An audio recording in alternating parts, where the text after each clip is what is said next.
रत्ना और आप देख रहे हैं सी न्यूज़ भारत। रुकते इस खबर की ओर। हरियाणा के रेवाड़ी जिले के काठुआस गांव में उस समय मातम पसर गया जब रूस युद्ध में मारे गए 22 वर्षीय अंशु का शव करीब 6 महीने बाद भारत लाया गया और अंतिम संस्कार के लिए गांव पहुंचा। रेवाड़ी जिले के काठुआस गांव के रहने वाले 22 वर्षीय अंशु, जो MBA की पढ़ाई के लिए रूस गया था, उसका शव लगभग 6 महीने बाद भारत वापस लाया गया।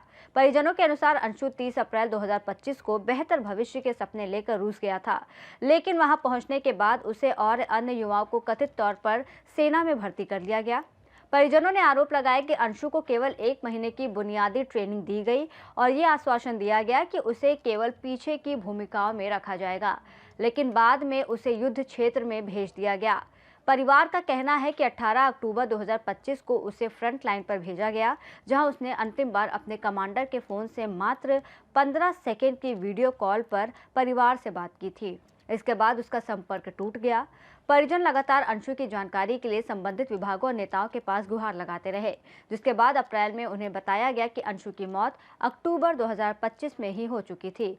इसके बाद शव को भारत लाने की प्रक्रिया शुरू हुई और आखिरकार अंशु का पार्थिव शरीर दिल्ली एयरपोर्ट पहुंचा, जहां से उसे उसके पैतृक गांव काठुआस लाया गया। क्या नाम है जी आपका? राकेश कुमार। ये कैसे क्या हुआ सर? लड़का 30 अप्रैल को वहाँ गया था मास्को स्टडी बेस पे। अब वो वहाँ किसके बहकाव में आया, किसके में नहीं आया, वो वहाँ जाकर आर्मी में भर्ती हो गया। किस चीज़ की पढ़ाई करने के लिए गया था? वो BA करके MBA की पढ़ाई करने के लिए गया था। पिछले साल गया था? पिछले साल 2025 में। तो कब तक संपर्क हो रहा था आपका उनसे? हमारा उसका 18 अक्टूबर को लास्ट संपर्क हुआ था। क्या बातचीत हुई थी? सिर्फ इतना ही बोल रहा था कि मैं आगे जा रहा हूँ, बस फ्रंट लाइन पे। अच्छा, आपको पता था कि वहाँ वो भर्ती हो गया उस सेना में? हाँ, 10 दिन बाद पता लगा था। भर्ती होने के 10 दिन बाद। भर्ती कब हुआ था? भर्ती 1 महीना पहले, ये जो अक्टूबर यानी कि 9वें महीने में।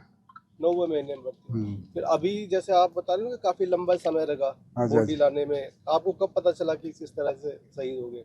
ये मेरे को 4 अप्रैल को फोन आया था भाई मास्को से कि ऐसे ऐसे भाई अंशु का एक्सपायर हो गया। जैसे ये भी पता चला कि आपने काफी प्रयास किया, जब आपका संपर्क नहीं हो पा हाँ रहा था। जी, मैं विदेश मंत्रालय, जितने भी मंत्री है, हुड्डा से भी मिल के आया हूँ, विदेश मंत्री से मिल के आया हूँ। आखिरी में हनुमान बेनीवाल है, राजस्थान के नागौर डिस्ट्रिक्ट के मंत्री, उन्होंने हमारा साथ दिया, जो विदेश मंत्री से हमारा को मिलवाया।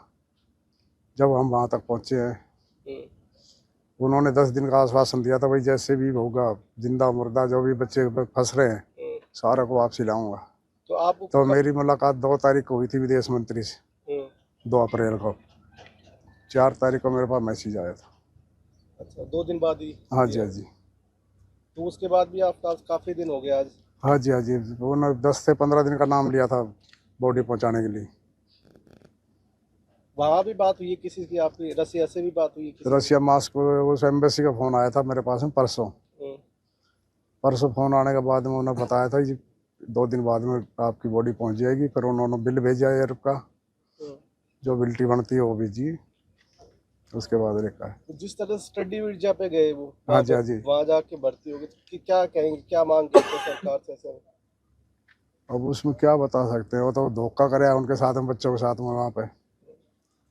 ऐसे और भी हो सकते हैं? क्या बताता था कि अंशु ही नाम था ना? अंशु।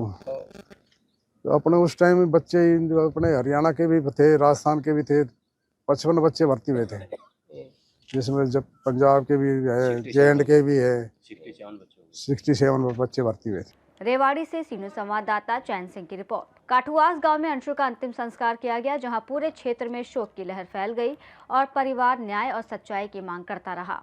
रिपोर्ट में फिलहाल इतना ही। देश और दुनिया की तमाम बड़ी खबरों के लिए देखते रहिए सी न्यूज़ भारत।